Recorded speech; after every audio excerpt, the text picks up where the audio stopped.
Hi, this is Sherelle Dorsey from TED Tech, and this episode is brought to you by Solidigm. The world runs on data, and data relies on storage. But most businesses rarely think about how crucial that storage really is. The truth is, it's no longer just a commodity. With new demands and constraints, especially from AI, the old ways of managing data are holding innovation back. Solid-state storage from Solidigm is changing that. It helps reduce energy use, shrink physical footprints, and accelerate data at the edge, unlocking more from your AI infrastructure. Learn more at what'sthestateofyourstorage.com. Hey friends, it's Nikayla from the podcast Side Hustle Pro. I'm always looking for ways to entertain my kids without screens, and the Yoto Mini has been a total lifesaver. My kids started using it right away and haven't stopped since. Hours of stories, music, podcasts, and more at no screens or ads. Now through December 1st, Yoto is having its biggest sale of the year. Check out yotoplay.com. The kettle's boiled, Vic. Great. Perfect timing. Just a dash of milk for me, please, mate. Here you go. Shall we get started then?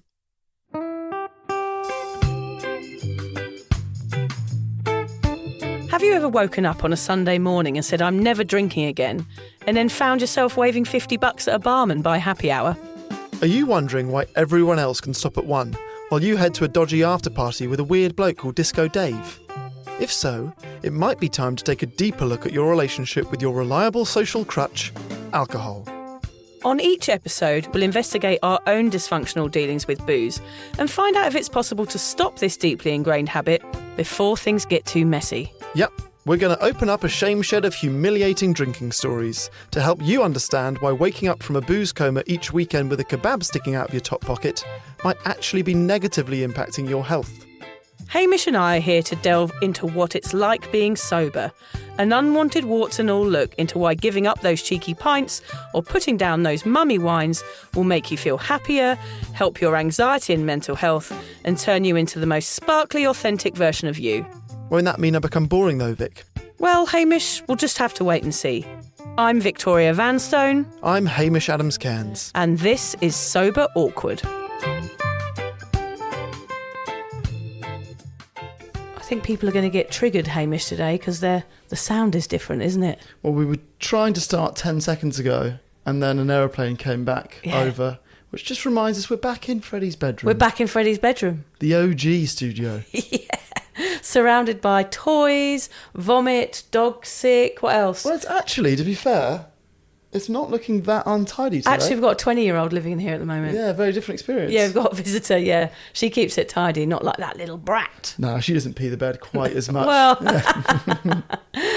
well, it's a lovely episode today. We're doing a special, aren't we, Hamish? We are, and we've wanted to do this one for a very long time. Yeah, and we thought today was the perfect opportunity. It's glitter, rainbows, leather and pride. All of Hamish's favourite things. Yep. Yes, folks, today we're celebrating Sydney Mardi Gras. Mardi Gras is an occasion for everyone to come together and support the queer community, regardless of how they identify in their gender or sexuality. The week-long list of events has started, and the pièce de résistance is the Sydney Gay and Lesbian Mardi Gras Parade, which takes over Oxford Street on Saturday night. Yes, the parade is host to hundreds of floats and thousands of glitter-clad marchers, showcasing the vibrant diversity of the LGBTQIA plus community. People who identify as lesbian, gay, bisexual, transgender, queer, intersex and asexual. Whatever floats your boat. It's all about love, equality and inclusion. It's grown into a glittering spectacle over the last 40 plus years of history, and it's truly a sight to behold. It wasn't always such a riot of colour and sparkle though. Its grassroots origins as a protest for gay rights, born of a desire to simply celebrate queerness, remain at the heart of the event. Have you ever been, Hamish? Yeah, I went 3 times. Yeah, 3 years I was in Sydney. Yeah. My brother came... The gay years. Yeah, my gay years. Yes. My brother actually came over from Hong Kong for a weekend, and it happened to be Mardi Gras weekend. Amazing. We did have an unusual situation where we were in a hot tub on the roof at a party. I told you this? I remember this story. It's brilliant. This couple walked past, and the girl said to me and my brother, would you mind if I just leave my boyfriend here for a second while I go get some drinks? Yeah, of course, hop on in. The guy comes in. Within 20 seconds of him sitting down, he starts feeling me up. Yes. And I look over to my brother, and my brother gives me the eyes of a man who's clearly also being felt up. I think the girl was a plant. Maybe she was like the wing woman. Yeah. I know. So the only time I've ever been felt up at the same time as my brother was Mardi Gras. But what a wonderful experience. it wasn't. I felt closer to him as a result. But it is easily my favourite weekend of the year. Yeah, absolutely. Mine too. How many times do you go to? I think I've been about 4, but because those 4 times that I've been when I was living in Sydney were when I was a drinker, I did my usual black it out sort of scenario, which is a shame. Well, I always ended up at either the gay club Arc, or I was in the Strawberry Hills Hotel, which is like the only pub that would be open until 6 or 7 in the morning, and go home for an hour, then back onto Oxford Street on Sunday morning. I did have a guy. I went to the loo of a pub on the Sunday morning, like the day after the big party, and I'm standing at the urinal, and this very flamboyant, he must have been probably in his 70s, sort of beautiful older gay guy comes in, stands next to me at the urinal, and he goes, "Lovely cock." And then he snorts a line of coke, and he goes, "And even lovelier coke." He gave me a wink and walked out. This is an unusual interaction. I just love it so much. Insight, I feel like I wish we were there, Hamish. Yeah. That is a sort of encounter that I want. It's the weekend I miss the most. Yeah.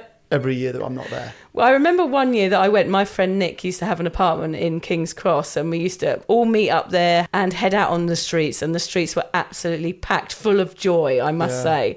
We went out, we had a brilliant night, and there was a point where I can't remember anything, and I remember the text the next day was Nick messaging me going, "Are you okay? Do you remember being in the club in Oxford Street where there's a massive bronze statue of a horse wearing a cowboy hat and climbing on its back and shouting yeehaw?" Oh, wow. He said, "I was dragged off by the bouncers and kicked out." I don't think many people get kicked out of pubs at Mardi Gras, do you? It's the one day that's sort of lenient, isn't it?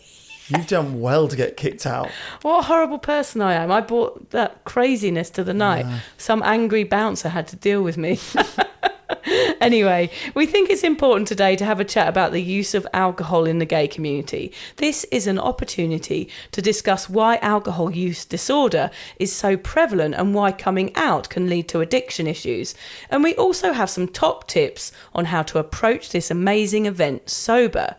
We'll be having a chat later with the lovely Andrew Addie to find out his experience of coming out and turning to alcohol. But let's just get some insight and some stats first, Hamish. Yes, lovely stats. The LGBTQ plus community is strongly impacted by alcoholism for a number of reasons. One of the most important is the intense bigotry that they experience on a daily basis. This is especially true for older LGBTQ plus individuals or those who reside in less tolerant regions. The bigotry often results in intense emotional distress, including anxiety, fear, and feelings of low self-esteem. Many turn to alcohol as a way to self-medicate, at least temporarily. As time goes on, this self-medication actually makes the symptoms worse, leading to more drinking, and a downward spiral has begun. Yeah. For many decades, the only places that individuals, and particularly gay men, could meet and be open about their sexuality or feel safe was in gay bars. Drinking became one of the primary social interactions in the community. In fact, many of the most important moments in LGBTQ plus history, such as the Stonewall riots, which led to the creation of the modern LGBTQ plus rights movement, were closely connected to gay bars. As a result, alcohol abuse has become more normalised in the community than society at large. Perhaps most damagingly, many members of the community do not have access to the same support systems as other members of society. Many of them lose the support of their families, or at least significant parts of their families, as a result of coming out. In particular, many LGBTQ plus youth end up homeless after either running away from or being kicked out by their families. So let's get some first-hand insight and welcome Andrew Addie to the show. Andrew is a passionate LGBTQ plus advocate and currently works in inclusion and belonging at a community health organisation. He has a weird and wonderful career history, which includes working in Alice Springs for 6 months, in co-coordinating the Central Australian Marriage Equality Campaign, doing communications and animal welfare, working for an agriculture minister, and organising events for the alcohol-free community. Since giving up alcohol, he's been very open about his journey with mental health and addiction. He's an avid surf lifesaver, pole dancer, and always willing to share his story with a good laugh. So here's my chat with Andrew Addie. I work at a queer health promotion organisation. We have 1.2 tons of lube to give out. Which I just find endlessly funny. Whoa, where did they even source 1.2 tons of lube from? Level 1 of our office. It got delivered and it was just crates and crates and crates of lube. It was very funny. That is amazing. Yeah. That is amazing. So good. And I'm marching in the parade tomorrow with lifesavers. Yeah. Which is good, but I also train lifesavers to become lifesavers, which is all tomorrow morning as well. So I'm cooked already. Yeah. You need to be going in fresh. Mardi Gras is the big weekend. I know. How are you doing? I'm good, thanks. I lived in Bondi for 3 years before moving up here, and I would say that Mardi Gras weekend is like the time that I miss it the most. Yeah. It's so fun. The greatest weekend of the year. Yeah. And I haven't been back for one since. I had a 1-year-old last year, so that sort of annihilated weekend partying in Sydney for a while. Yep. But yeah, man, I miss it. So also, it's just struck me, I'm doing this in Freddie's bedroom, which is Vic's youngest son. Mm-hmm. Just struck me, I've got a Freddie Mercury poster. It almost looks like I planted it. I've got to get a gay icon on the wall. Elton John here, Freddie Mercury, Gaga. Yeah. Yeah, so it struck me when researching you that most people are not sober, and I would expect that the percentage of sober people in the LGBTQI plus community is probably even smaller. In my head, you might be like a unicorn. Like, where do we find a gay sober person? I don't know about a unicorn. I mean, I love a rainbow, but there's definitely queer sober people out there. You just have to look really, really hard.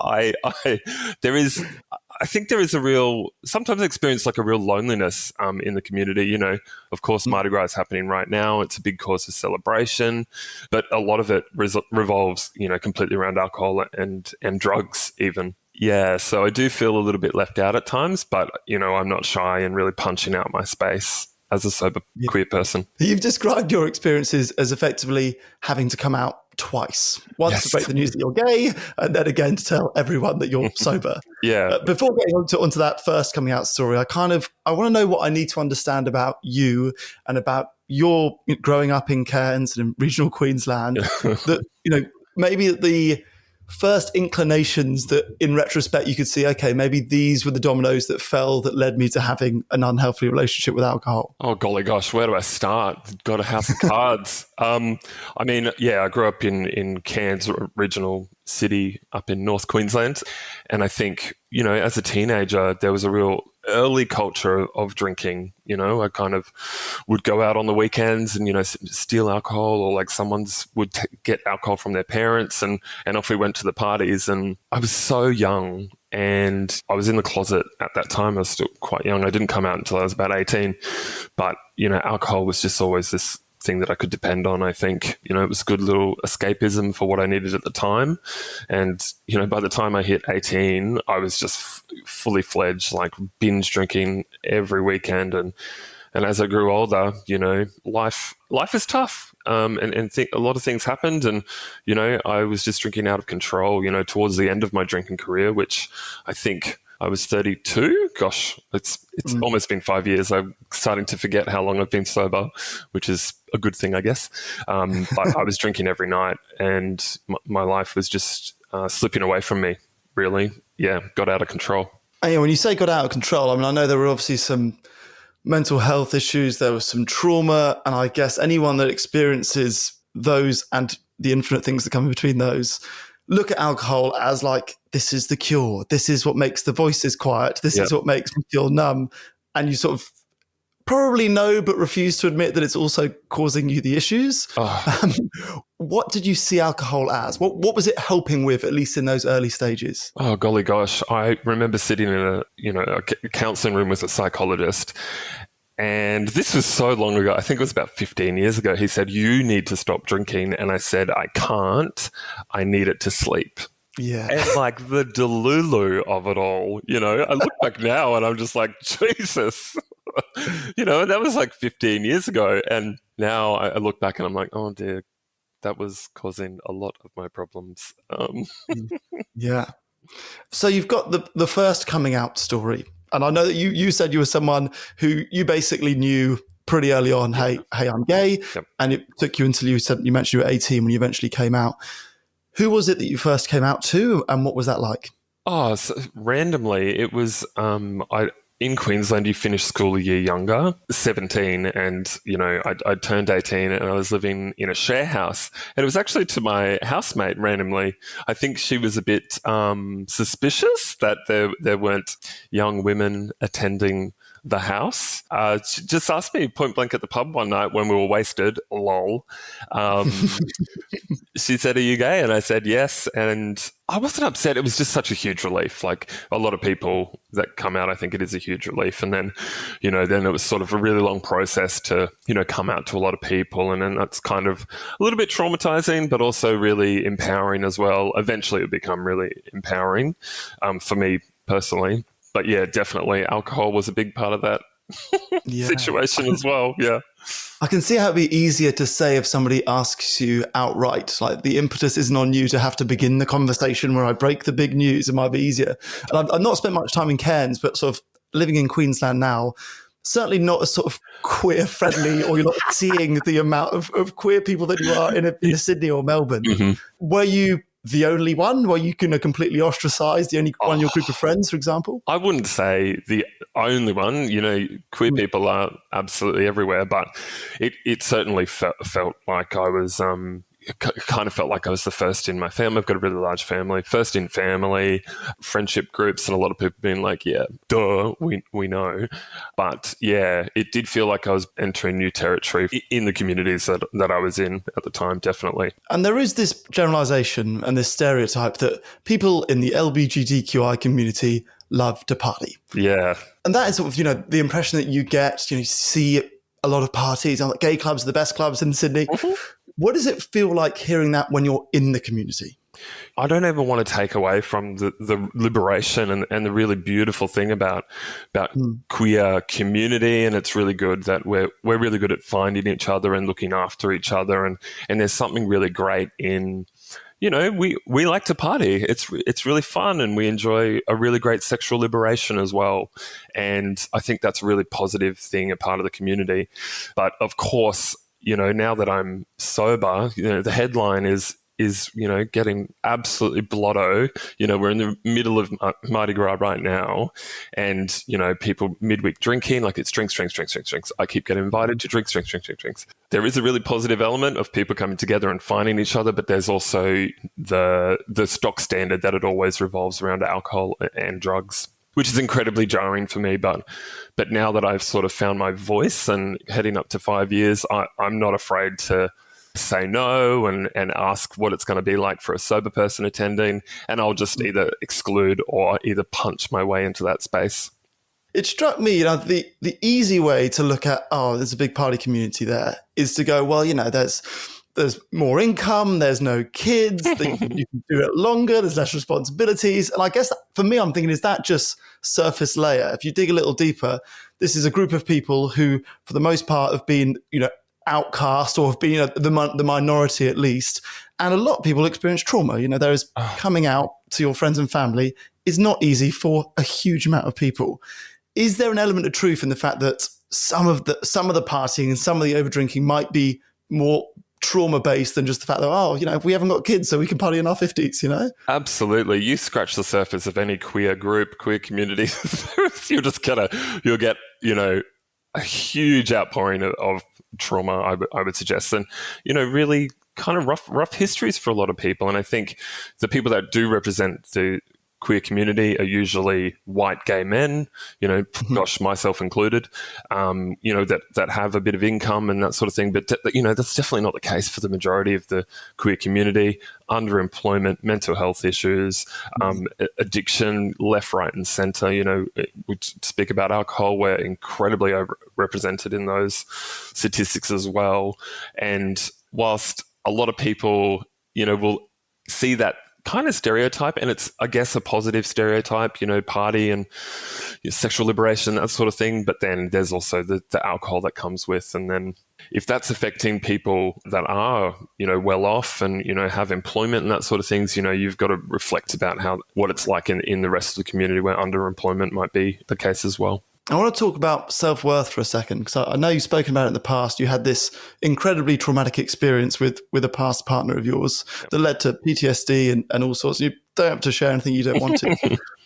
But I know that with that experience, for example, there's this idea, well, I'm a heavy drinker and this is just the stuff that happens to heavy drinkers. And I got what I deserved, but, I don't need to report it because, I was just a boozer. And I think so many people who overdrink experience that. And then one of the beautiful things about becoming sober is you sort of slowly begin to fall back in love with yourself. And yeah.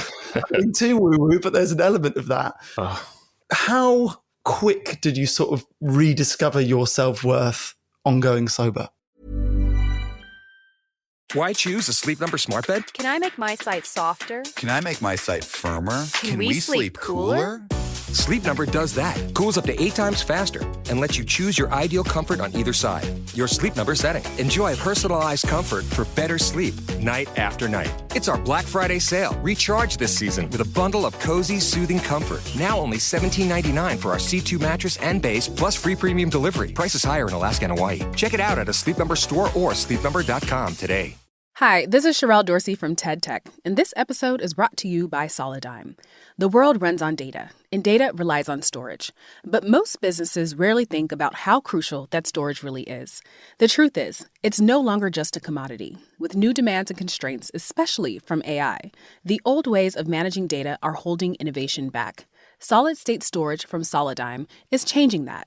It helps reduce energy use, shrink physical footprints, and accelerate data at the edge, unlocking more from your AI infrastructure. Learn more at what'sthestateofyourstorage.com. Oh, look, it was definitely a big period of time, I think because, I went through a home detox program with the support of a GP. So everything was really plan-based, started preparing before I was going to stop drinking. I started taking medication to help me out. And so the first month, it feels weird to say this, was kind of easy, which sounds a bit unhinged. I found the hardest part was 3 months to 12 months. I was like, oh my gosh, who am I? Who is that in the mirror? And, you slowly, I started feeling really good. And the endless benefits of not drinking, of course, were starting to kick in. And I was like, oh my golly gosh, I don't know who I am at all. So I kind of had to start again, it felt like, and, in so many different ways. It probably took up to a couple of years. I never used to be really good at being by myself, but now I love my own company. I'm just like, oh yeah, I'm chill. I don't need to do anything. I can just hang out with myself, and I think that is something that I love the most about this. Surprise, surprise, is that I did fall back in love with me after a very sort of rough period of time. Gosh, how long was I drinking for? 15 years or whatever. Yeah. And now I'm back. You're back, baby. You've been nearly 5 years sober now. I know that your story wasn't a sort of, I hit rock bottom and then I had to turn my life around. But what was, your final day drinking? What was the final thing that happened that you were like, right, now I'm really out? And was it the first time that you tried to give up? Yeah, I think that's the misconception with a lot of people and drinking is that you need to absolutely bottom out completely. You need that rock bottom. You've got to have that big, Hollywood style, I'm going to turn my life around. That just didn't happen for me. And for a lot of people I know that are sober now, that didn't happen either. How many times did I try to stop drinking? Jesus, so many. Eventually this one stuck, right? The time that I ended up stopping, it worked, obviously. But there was so many times over the years. I remember writing letters to people and text messages, group messages, I'm drinking too much. I'm not drinking. Please help me, blah, blah, blah, blah. But I was never thoroughly invested at all. And I wasn't getting the proper help that I needed as well. Because I'd planned when I was going to stop drinking, I did have a last hurrah, and I kicked a car at a zebra crossing, and they didn't stop for me, and I kicked the car, and the guy got out and was going to beat the absolute shit out of me. But someone I was with, saved the day. But that was pretty brutal, and I guess is like a really sober reminder, if you will. Alcohol is not for me. So I kind of carry that around a little bit, but now I think it's quite funny.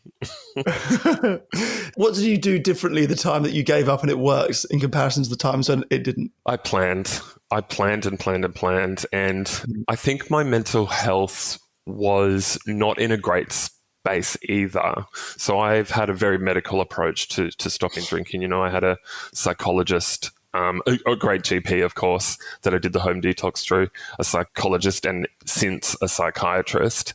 And I think building a support network around me, I'd done the same thing that I'd always done and told everybody that I was going to stop. That gave me a really nice accountability as well. But yeah, plan, support, and then the medical element as well. And I was kind of throwing everything at it because this, as much as I don't like to say it, my mental health was so bad that I think I kind of was approaching it a little bit as like, this is the last chance.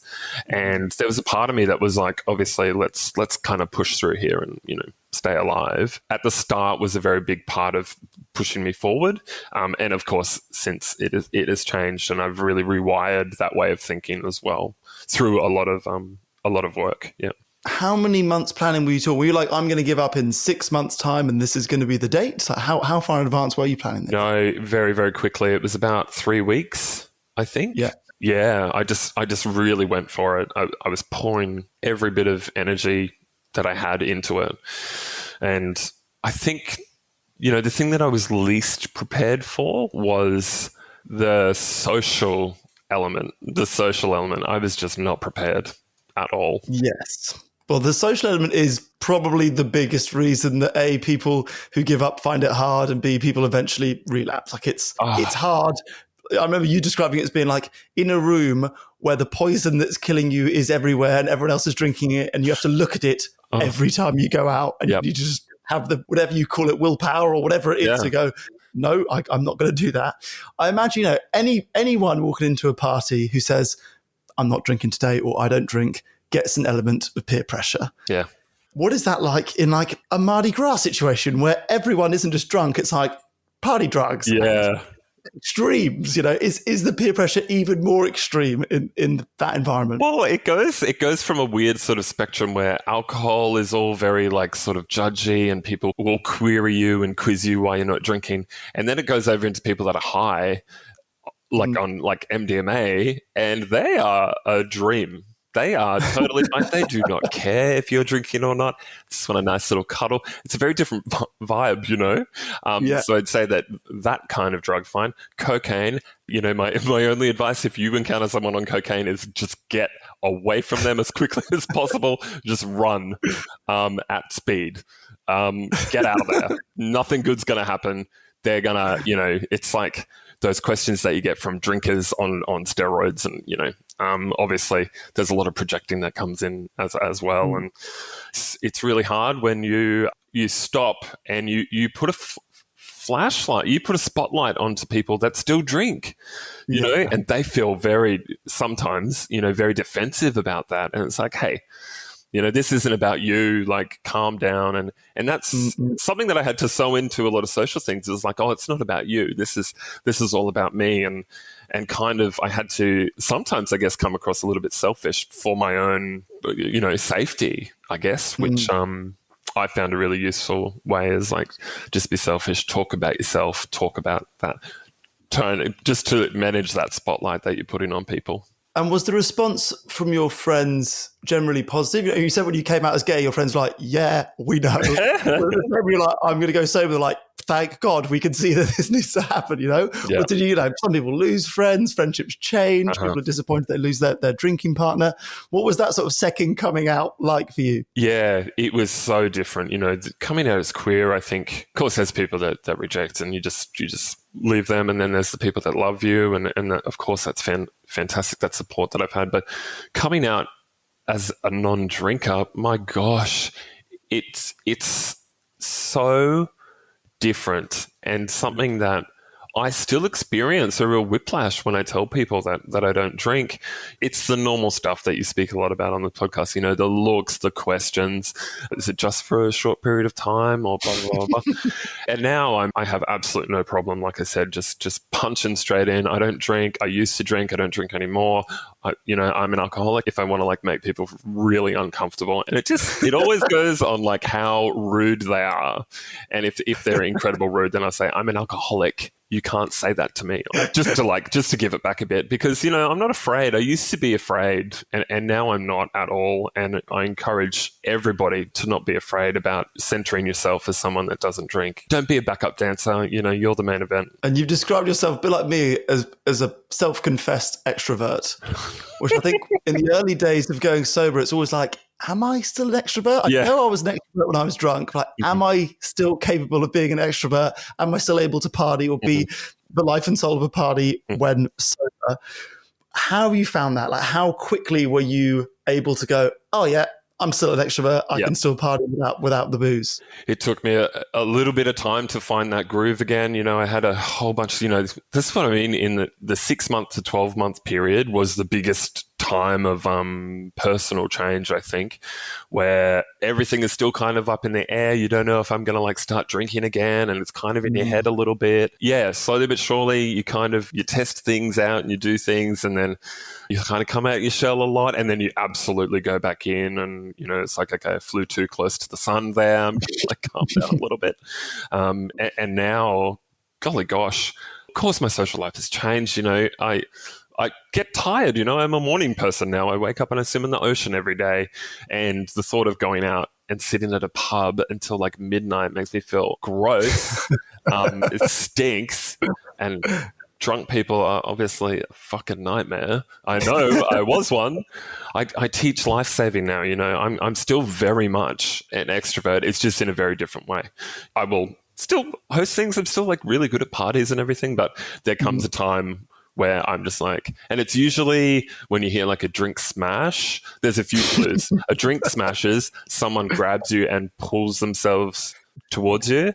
Nothing annoys me more as a sober person when a drunk person grabs you, because they have to tell you something that's really important, but it's, of course, absolute horseshit. Those two I've already things. said it to you half an hour ago. Oh God, yeah. I'm just like, get me out of here, and I just turn to whoever it is, and I'm just like, I'm leaving right now. And it's not even an Irish goodbye. It's like shouting to a room half the time. I'm just like, catches. I'm out.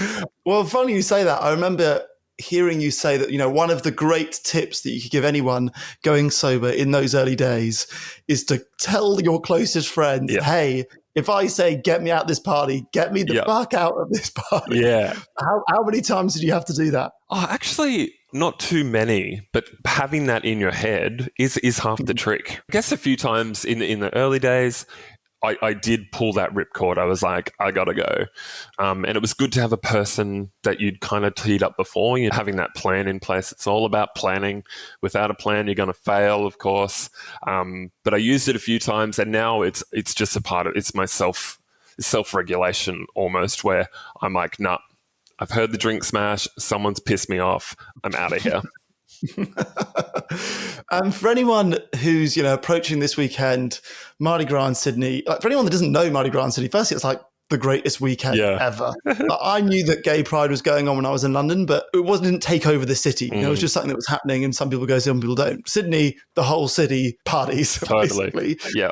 If anyone's listening to this and they're nervous to go to their first Mardi Gras sober, which obviously you've done 5 or 4 or 4.5. Yeah.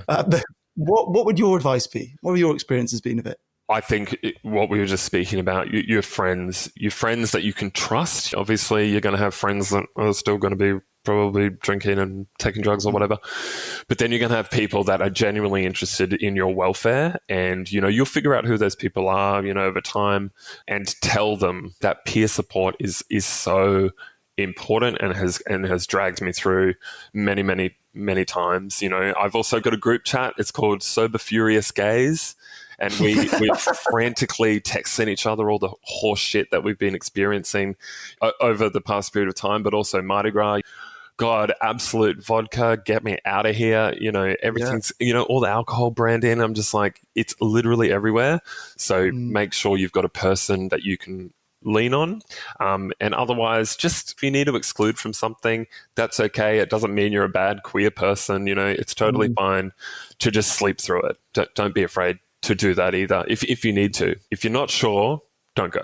I like the idea of your Sober Furious Gays group having like a meeting point. Like, if you're struggling, 2 a.m, we meet here, assemble. Yeah, 2 a.m. Good God, no way. We're well and truly asleep by then. Oh, no, one's a night owl, actually. But yeah. Do you go out with sober gay people? Have you got a group of like, okay, let's have sober nights out? And is there even a place to do that? Oh, like, not really. You're always going to feel a little bit out. The majority of things as an adult are focused on alcohol, but of course we go and do cool stuff, like we're just leaning into the artistic gay side of things. There's so much to do without booze. When you're on the other side, it feels like there isn't, but of course there is. We go to dinner all the time, do cool stuff, like movies. I drag them to like foreign cinema. But yeah, I have so much more fun now in a shorter period of time than I used to when I would get wasted and like leave home and come back 48 hours later. What's your Mardi Gras look like this weekend? What have you got planned? It's big. So this morning I woke up, I live in Bondi, and we had a lovely swim in Bondi Bay, and I was stung by blue bottles, as were my friends, unfortunately, but I'm hoping okay. And then we went to a flag raising ceremony at North Bondi Surf Club. Thank you, Nobo. And then tonight I'm actually sleeping because I need to, because tomorrow I wake up and I train Lifesavers, and then in the afternoon, I am going to be marching with Lifesavers with Pride, which is another pure joy. I left alcohol and I found the ocean. And so, yeah, I'm really excited for that. You'll see me in my tiny little togs. No time for body dysmorphia, because you got nothing to work with, just a tiny little pair of red and yellow togs. That's awesome. We've wanted to do this episode for so long. Like, we need to do an episode on this subject. It's so important. We were like, neither of us are gay. Like, we need the perfect guest for this to be worthwhile. And I think you are who we were looking for. Oh. So thank you so much for doing this today. No, thank you. Thank you so much for having me. Love your work. That was such a lovely interview, Hamish. I do want to learn a little bit more about that pole dancing, though.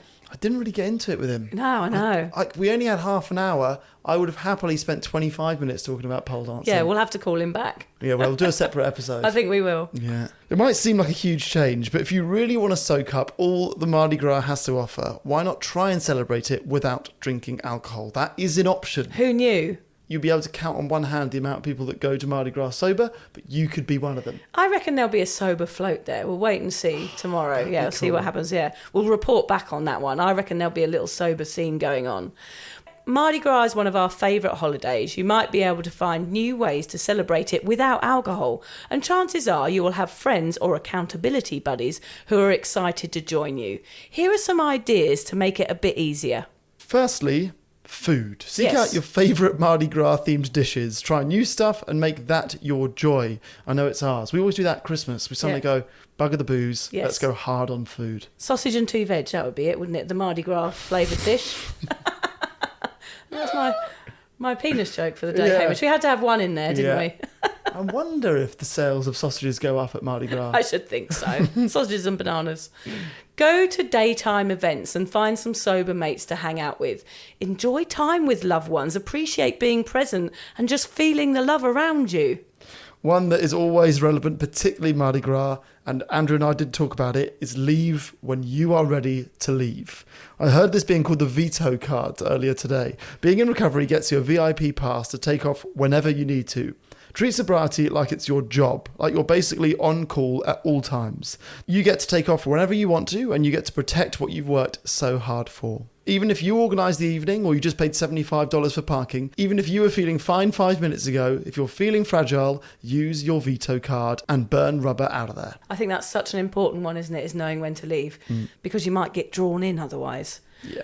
Remember that FOMO is an illusion. How many times have you wanted to be invited to an event, but knew in your heart you wouldn't go anyway? Anyone? Anywhere? Bueller? Mardi Gras? or any big exciting event which happens to be infused with alcohol is like that. Sounds fun, looks fun, and probably is less fun than you've imagined sober. So if it's not feeling safe to go, then don't. That is definitely an option. Yeah, you could probably just make the most of the fact that there's no one out. Yeah. You could probably just walk into a cinema, get a front row ticket. Yeah. You could do whatever you like. Everyone's going to be on Oxford Street. Yeah, and you could watch it at home with a cup of cocoa. Yeah, it's on TV as well. Yeah, I think it's on TV as well. The big it's on concert. the ABC. Yeah, I think so. Yeah. Oh, it's such a good. Is Kylie playing this year? Yeah, usually drag Kylie out, don't they? Yeah, usually her or Gaga or Sam Smith. Yeah. No, I think she was last year. Okay, maybe Sam Smith. He's good, isn't he? Yeah, love him. But I think he's done it as well recently. I don't know who's doing it this year. Oh, I'm excited. We'll find out. It's so good. If you do want to go, just go, enjoy it, leave when you're ready. Do Mardi Gras however you want to do it, with pride and with a genuine joy. Yeah, what will you be doing, Hamish? I'll be watching it on TV wearing my leather thong. Oh, of course. Oh, what a coincidence, Hamish. That's what me and John are doing tonight as well. That was a whole family leather thong situation. Yes, yeah, we're going to be all getting our leather thongs on, all the kids as well, and we're Yeah. watching the Mardi Gras. Not easy to find. It's a tradition in my family. Not easy to find a 6-year-old's leather thong, is it? No. They Well. don't sell many of those. You have to make that yourself. Yeah, I made it myself, yeah. Thanks for listening, everybody, and have a brilliant Mardi Gras weekend. If you're questioning your relationship with booze, you're struggling to moderate, or your hangovers are causing anxiety, it might be time to reach out for some support. Yeah, just talk to a mate about how you're feeling, contact a local doctor, find an AA or sobriety group. Vic's got one. Yeah, just head to www.cuppa.community. Remember, if you're questioning yourself, it might be time to seek support. Even though this journey can be awkward, it is definitely worth it. And if you've enjoyed the Sober Awkward podcast, don't forget to review it, rate it, and share it with your mates.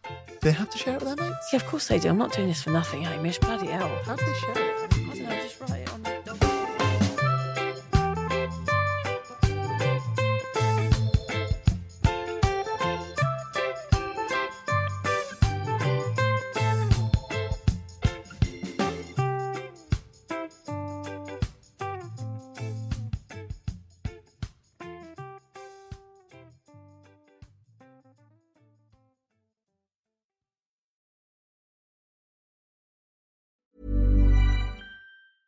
Hi, this is Sherelle Dorsey from TED Tech, and this episode is brought to you by Solidigm. The world runs on data, and data relies on storage. But most businesses rarely think about how crucial that storage really is. The truth is, it's no longer just a commodity. With new demands and constraints, especially from AI, the old ways of managing data are holding innovation back. Solid-state storage from Solidigm is changing that. It helps reduce energy use, shrink physical footprints, and accelerate data at the edge, unlocking more from your AI infrastructure. Learn more at whatsthestateofyourstorage.com. Hey friends, it's Nikayla from the podcast Side Hustle Pro. I'm always looking for ways to entertain my kids without screens, and the Yoto Mini has been a total lifesaver. My kids started using it right away and haven't stopped since. Hours of stories, music, podcasts, and more at no screens or ads. Now through December 1st, Yoto is having its biggest sale of the year. Check out yotoplay.com. Why choose a Sleep Number smart bed? Can I make my site softer? Can I make my site firmer? Can we sleep cooler?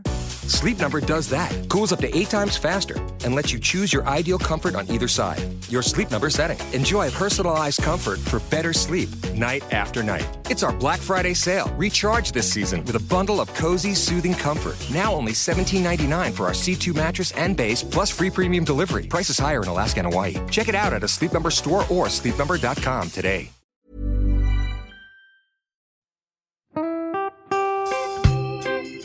So, as you probably know, my comedy memoir, 1,000 Wasted Sundays, is officially out. All my magnificent fuck-uppery in one awkward hit. If you'd like to get your hands on a copy, it's now available from all good bookstores. We always say all good bookstores, don't we? Yeah. Are there bad No, it's bookstores? probably ones with moody sellers. Oh yeah, really Yeah. depressed librarian folk. Yes, Okay, yeah, good. yeah. So there are probably some, but we're only storing it in the good ones. It's only made it into the goodies. You can also get it from all good online retailers. The print version and ebook are out now, and the audiobook will be available in March. I've been writing my memoir for 5 years. It will make you laugh, cry and cringe, and hopefully inspire a few people to reconsider their relationship with booze.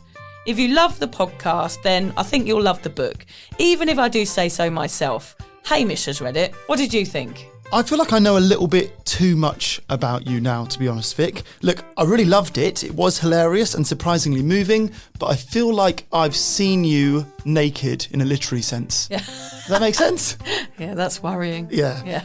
From an emotional point of view, seriously, it wobbled my teeny weeny wooden heart, Vic. Okay. My teeny little wooden heart. Well, his wooden heart is broken. Anyway, so if you do manage to get your filthy mitts on a copy, please do me a favour and head to goodreads.com and give me a review. Doing that will help me get it out there to those that need a bit of sober support. So there you have it. My story, unwanted warts and all. Come and get awkward with me. Not to be too demanding or anything, but seriously, go and buy it now. Go and buy it right now. Yeah, don't just tell your friends, buy it, and then buy your friends one or two. Yeah, don't give them a copy, buy it, yeah. And you know what, don't be careful where you store it. If you lose it, you can always buy another 5. Yeah, buy another one. Yeah.